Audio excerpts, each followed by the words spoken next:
तो दोस्तों फाइनली यार हम लोग पहुंच गए हैं जो फेस्ट बता रहा था मैं आपको, भारत ट्राइब फेस्ट में। बस 20 मीटर दूर है। दोस्तों हम लोग इस टाइम आ चुके हैं भारत ट्राइब फेस्ट के अंदर। अंदर पूरी बहुत सारे स्टॉल्स लगे हुए हैं। यहाँ आपको भारतीय संस्कृति को देखने का मौका मिलेगा और यहाँ आपको अलग अलग राज्यों के जितनी भी स्पेसिफिक थिंग्स है वो सब आपको यहाँ पर देखने को मिलेगी। दोस्तों हम लोग यार एक नागालैंड के स्टॉल पे थे। यहाँ पर बहुत सारे इयररिंग्स वगैरह है, मतलब एक्सेसरीज हैं वुमेन्स को लेकर, तो मुझे बहुत अच्छे लगे इयररिंग्स। तो मैं आपको इयररिंग्स दिखाता हूँ। खैर दोस्तों ये जो आप सामने ब्लैक कलर के कप और अद्भुत बाउल देख रहे हो, ये कप और बाउल मणिपुर की प्रसिद्ध लोंगपी ब्लैक पोट्री के मग और बाउल है। दोस्तों वैसे तो यहाँ पर बहुत सारे फ्लावर्स है जो कि आप देख भी रहे हो, पर ये वाला फ्लावर मुझे बहुत अच्छा लगा और इसको मैंने परचेज भी कर लिया है। इसको हम साथ लेकर जाएंगे अपने। हम लोग आगे की ओर बढ़ रहे थे और हमारी नजर पड़ी इन चित्रों पर। इन चित्रों ने हमें पूरी तरीके से अपनी ओर आकर्षित कर लिया है। तो ये चित्रकला है क्या, ये मैं आपको बताता हूँ। ये चित्रकला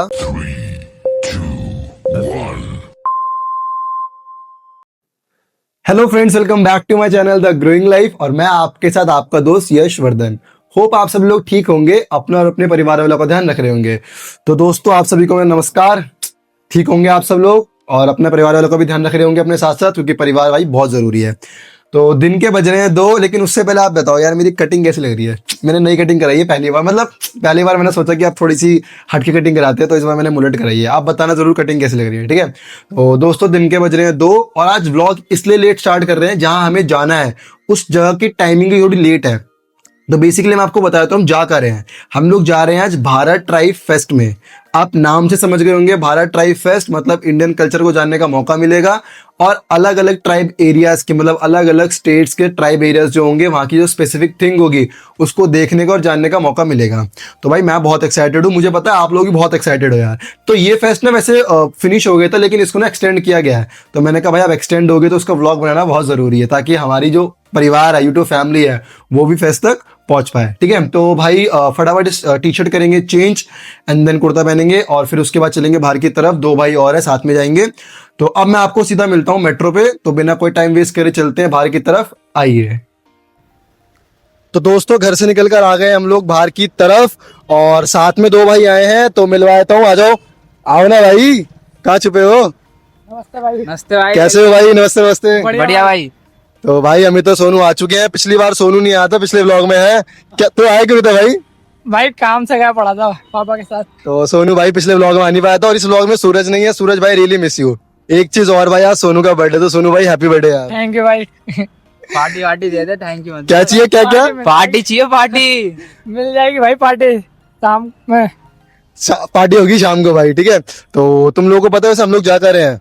नहीं भाई, नहीं भाई। तो भाई इनको नहीं पता हम लोग कहाँ जा रहे हैं। वैसे मैं इनको बताया तो मैंने व्लॉग में बता दिया। तो हम लोग जा रहे हैं आज भारत ट्राइब फेस्ट में, ठीक है। तो करें व्लॉग को आगे।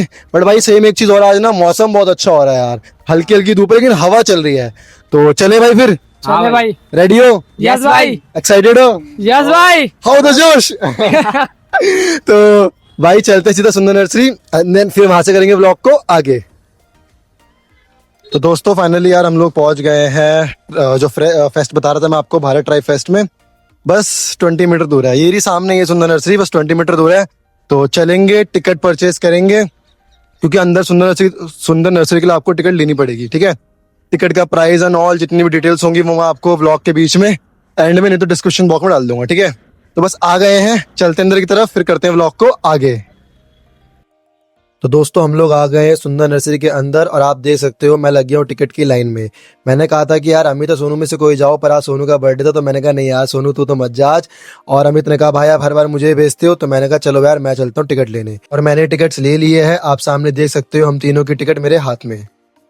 दोस्तों गेट पर टिकट स्कैन करा के हम लोग आ गए हैं अंदर की तरफ और जस्ट हम अंदर ही आए और आप सामने देख सकते हो यार कितना प्यारा व्यू है, बहुत ही प्यारा। मतलब सुंदर नर्सरी यार अपने नाम की तरह ही बहुत सुंदर है, लेकिन मैं आपको आज सुंदर नर्सरी नहीं दिखा सकता। सुंदर नर्सरी बहुत बड़ी है। आप अगर देखना चाहते हो सुंदर नर्सरी को तो आप मेरे चैनल पर जाइएगा, हिस्टोरिकल सीरीज वाली प्लेलिस्ट खोलिएगा और उसमें मैंने सुंदर नर्सरी का पूरा व्लॉग बना रखा है। और अगर आप चाहते हो तो मुझे कमेंट बॉक्स में जरूर बताइएगा कि भाई आप सुंदर नर्सरी का एक और व्लॉग बनाओ, तो मैं जरूर बनाऊंगा।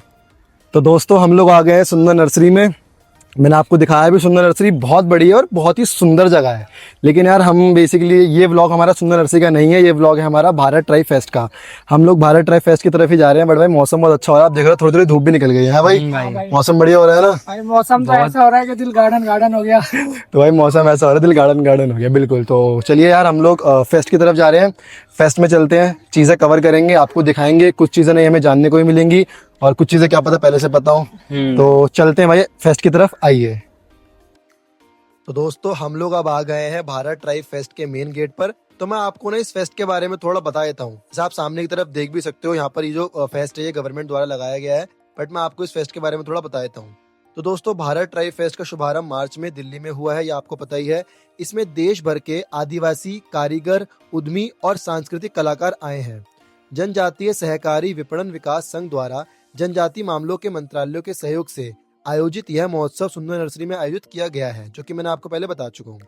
तो इस महोत्सव मतलब यह महोत्सव कला, हस्तशिल्प, हथकरघा, व्यंजन और सांस्कृतिक प्रदर्शनों के माध्यम से आदिवासी समुदायों की विविधता, रचनात्मक और उद्यमशीलता की भावना को प्रेरित करने का लक्ष्य रखता है। और दोस्तों सच कहूँ तो यार यहाँ पर बहुत ही सुंदरता से सजावट की गई है। हर एक चीज को बहुत प्यारी तरीके से सजाया गया है। और जो आप सामने ये लालटेन देख रहे हो ना, इसके अंदर ना बल्ब है। तो जब थोड़ी सी लाइट डिम हो जाएगी ना, मतलब तो थोड़ा सी शाम होने लगेगी, तब ये लाइट जलेंगी, जो कि देखने में बहुत खूबसूरत लगेगा। तो अगर मैं यहाँ पर शाम तक रहा तो मैं आपको ये लाइट्स जरूर दिखाऊंगा। तो दोस्तों हम लोग इस टाइम आ चुके हैं भारत ट्राई फेस्ट के अंदर।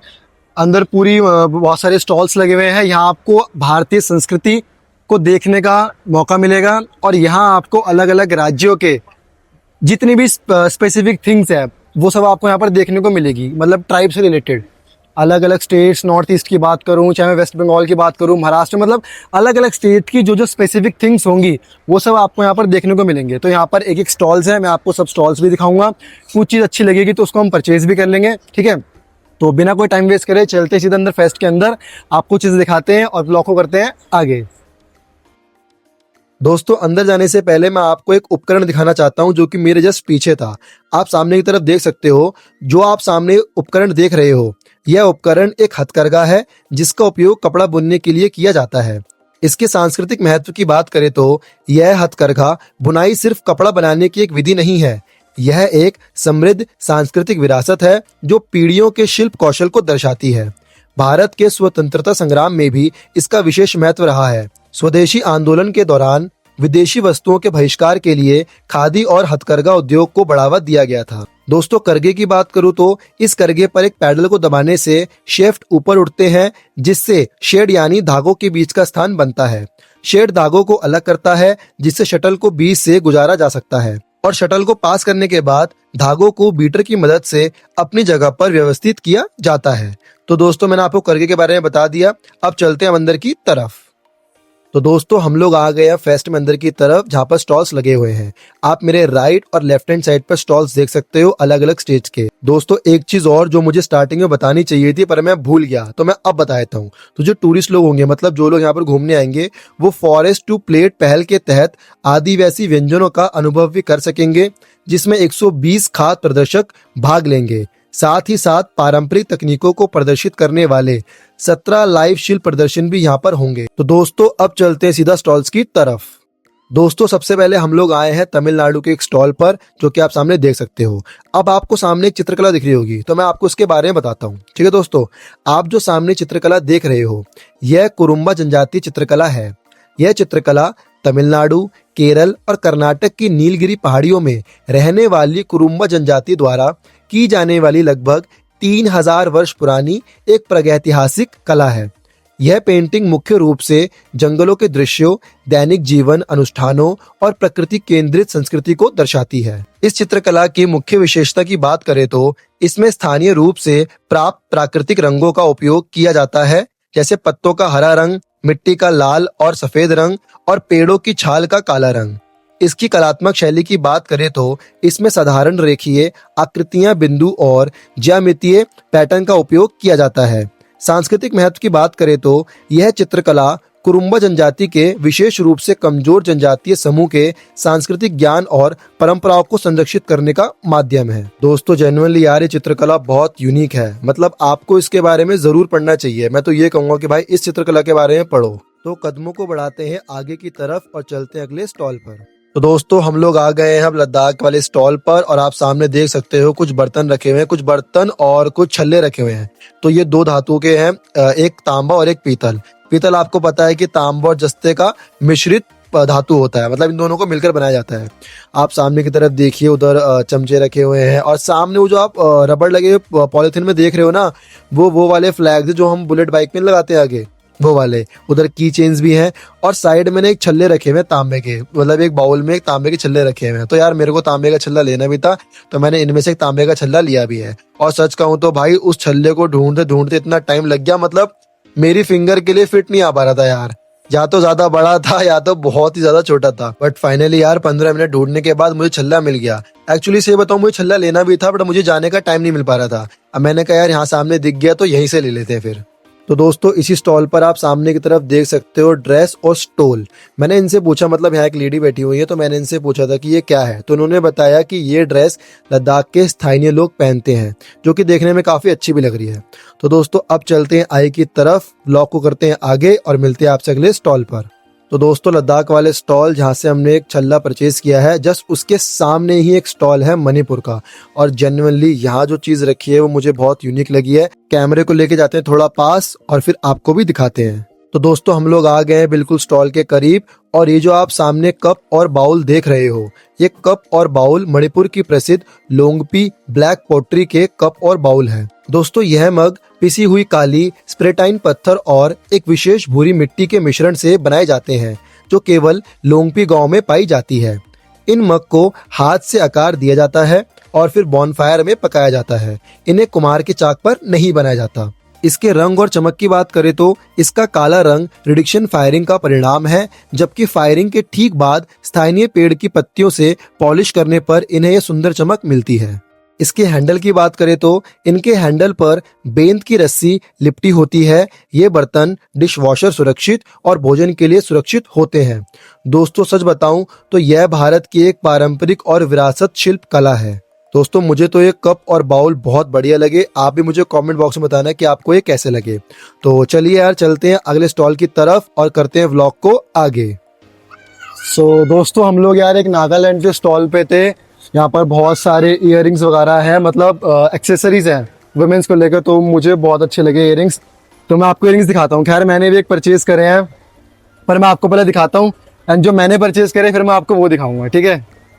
दोस्तों आप सामने की तरफ देख सकते हो यार कितने ही सुंदर इयररिंग्स हैं। मतलब भाई आप कलर देखिए, कितने ही ब्राइट कलर है और देखने में कितने ही ज्यादा अच्छे लग रहे हैं। मतलब चारों तरफ और अलग अलग डिजाइन हैं, डिजाइन अलग अलग है, कलर अलग अलग है और इन इयररिंग्स के कलर भी अलग अलग हैं और जेन्युइनली ये देखने में बहुत ज्यादा अट्रैक्टिव लग रहे हैं।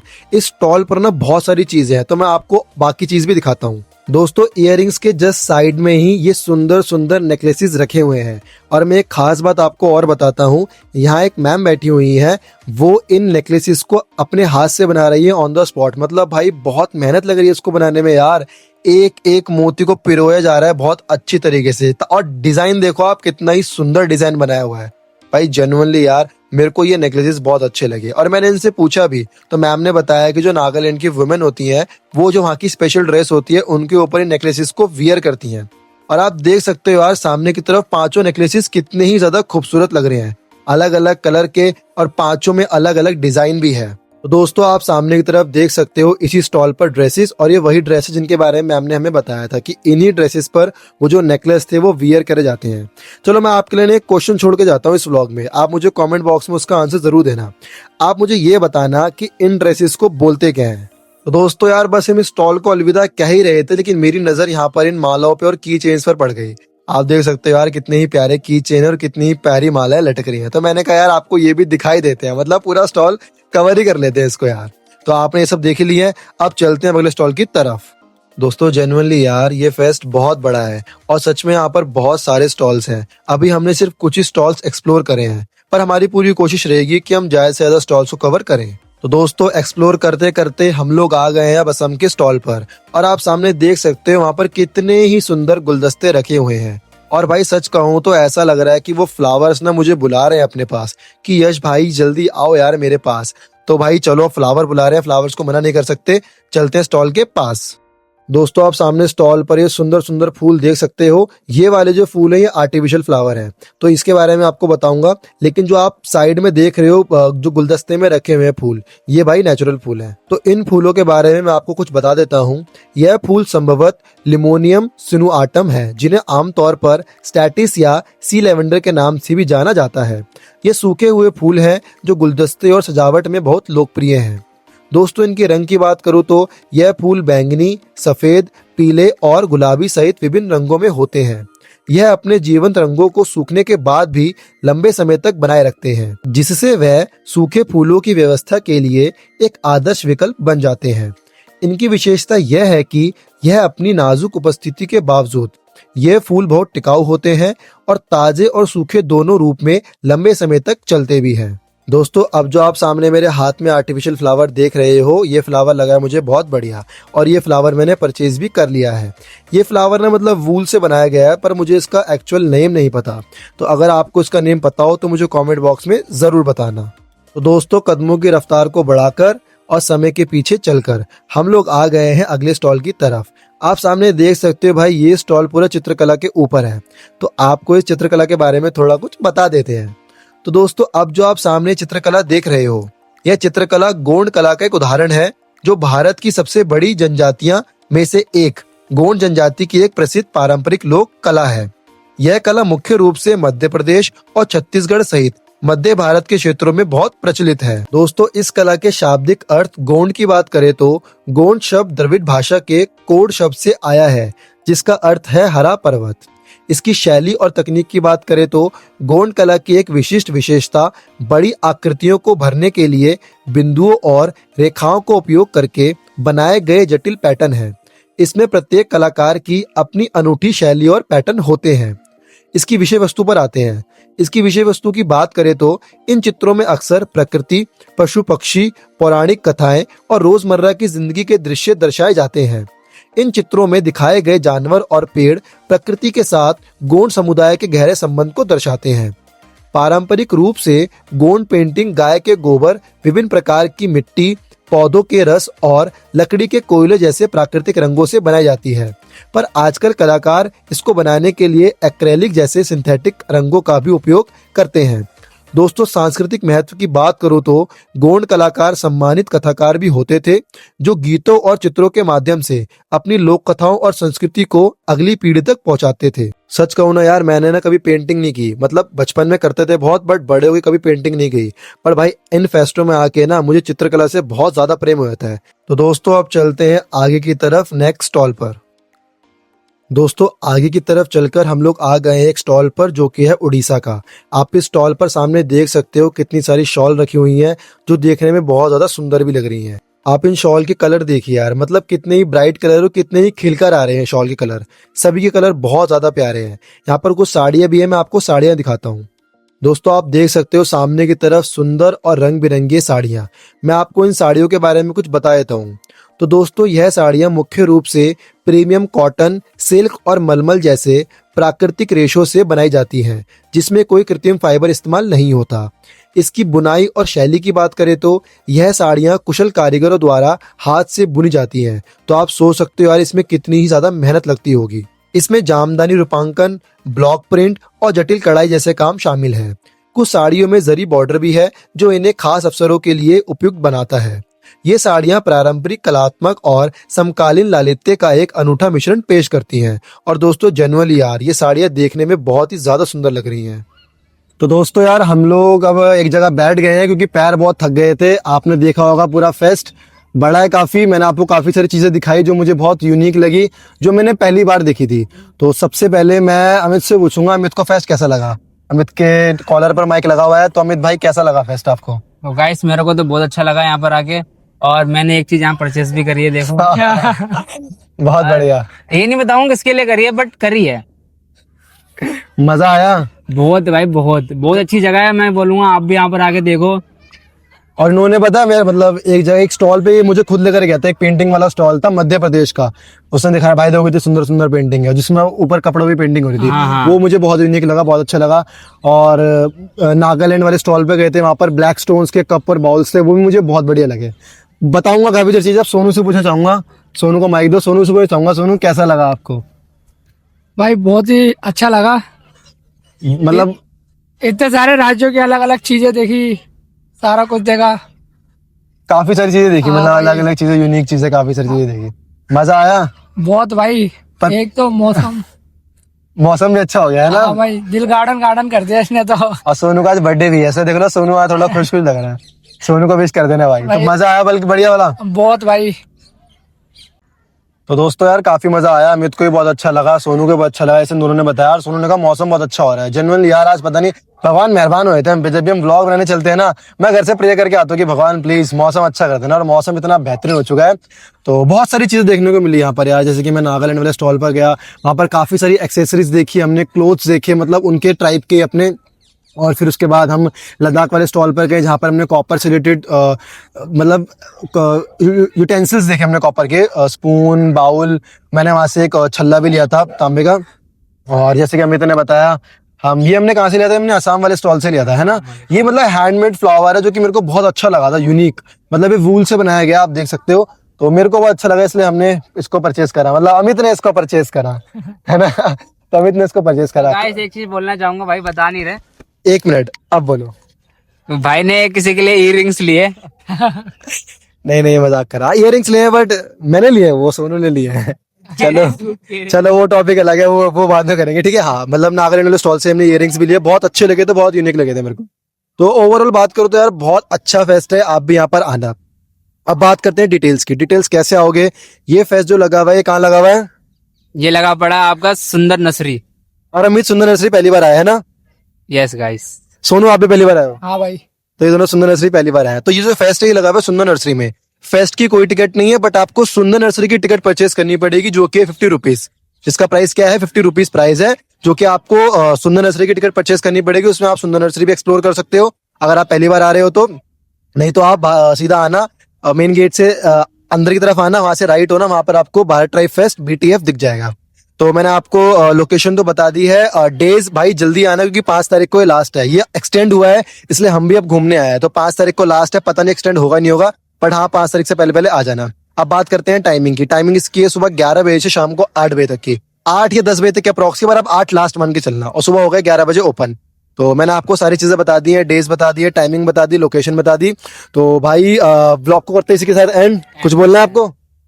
नहीं बोलना? तो ब्लॉग को करते इसी के साथ एंड।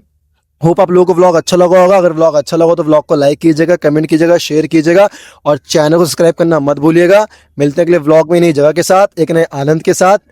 तब तक के लिए बाय, टेक केयर, हर हर महादेव।